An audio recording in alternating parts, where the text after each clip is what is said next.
হিন্দু ধর্মে দেবদেবীদের খুশি করার জন্য বিভিন্ন পুজোর পদ্ধতি ও নিয়ম রয়েছে।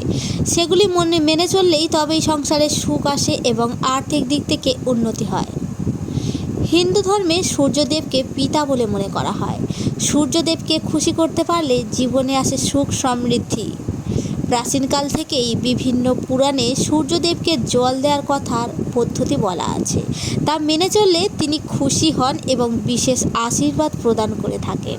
তাছাড়াও যাদের রাশিতে সূর্য দুর্বল তাদের প্রায় কাজই আটকে যায়, ব্যবসা ভালো হয় না এবং অফিসে কলহের সমস্যা হয়। আপনার রাশিতে যদি সূর্য দুর্বল থাকে তাহলে প্রতিদিন সূর্যদেবকে জল নিবেদন করুন, তাহলে তাৎক্ষণিক উপকার পাওয়া যায়। জেনে নিন কীভাবে সূর্যদেবকে জল অর্পণ করবেন। রবিবার সপ্তাহের প্রথম দিন। হিন্দু ধর্মে এই দিনটি সূর্য দেবতার উদ্দেশ্যেই নিবেদিত। প্রতিদিন সূর্যকে জল অর্ঘ্য দিতে না পারলেও প্রতি রবিবার অবশ্যই ভোরে উঠে সূর্যদেবকে জলের অর্ঘ্য নিবেদন করুন। শাস্ত্র অনুসারে সূর্যোদয়ের 1 ঘন্টার মধ্যে সূর্য প্রণাম সেরে ফেলুন। কোনো কারণে তা সম্ভব না হলে নিজের সুবিধামতো সময়ে সূর্যকে জল নিবেদন করুন।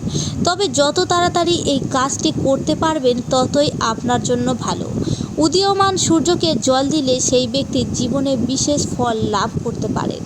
সকালে ওঠা সূর্যের আলো যদি কারোর গায়ে পড়ে তাহলে শরীরের ব্যথা দূর হয়। তাই যে কোনো রোগ থেকে মুক্তি পেতে সূর্যদেবকে জল অর্পণ করা খুবই দরকার।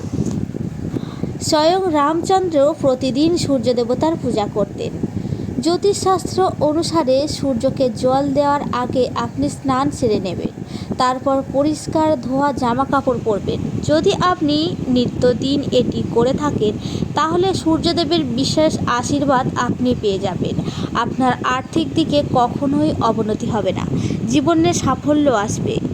জ্যোতিষশাস্ত্র অনুসারে সূর্যকে জল নিবেদনের পর যেখানে আপনি দাঁড়িয়ে আছেন 3 বার সেই জায়গাটি ঘুরুন। এরপর ভালোভাবে পা স্পর্শ করুন মাটিতে। তারপর সেই জায়গায় দাঁড়িয়ে ওম সূর্যায় নমঃ মন্ত্রটি 3 বার জপ করুন। এতে আপনার জীবনে সাফল্য আসবে এবং আপনার জন্মকুণ্ডলিতে দুর্বল স্থানে থাকা সূর্য শক্তিশালী হয়ে উঠবে। সূর্যকে জল নিবেদন করার সময় মনে রাখবেন উভয় হাত যেন মাথার উপরে থাকে। সূর্যদেবকে জল নিবেদন করলে নবগ্রহের বিশেষ আশীর্বাদ পাওয়া যায়, তাতে জীবনে সাফল্য আসে। তাই একটি তামার বাসনে জল ভরে তাতে চিনি বা মধু, লাল ফুল ও অক্ষত ইত্যাদি মিশিয়ে নিন। যে স্থান থেকে স্পষ্টভাবে সূর্য দেখা যায় এমন স্থানে গিয়ে পূর্ব দিকে মুখ করে সূর্যকে জলের অর্ঘ্য দেওয়া শুরু করুন। অর্ঘ্য দেওয়া সম্পন্ন হলে সেখানে জল দিয়ে সেই স্থানটিকে স্পর্শ করুন এবং আঙুলগুলি নিজের মাথায় লাগান। তারপর একবার ফের আঙুল মেঝেতে স্পর্শ করিয়ে নিজের চোখে লাগান। এরপরে এমনি করে গলায় লাগান, তাহলে সূর্য দেবতা আপনার সমস্ত ইচ্ছা পূরণ করবেন। যে স্থানে জল দিয়েছেন তা কখনো মারিয়ে যাবেন না।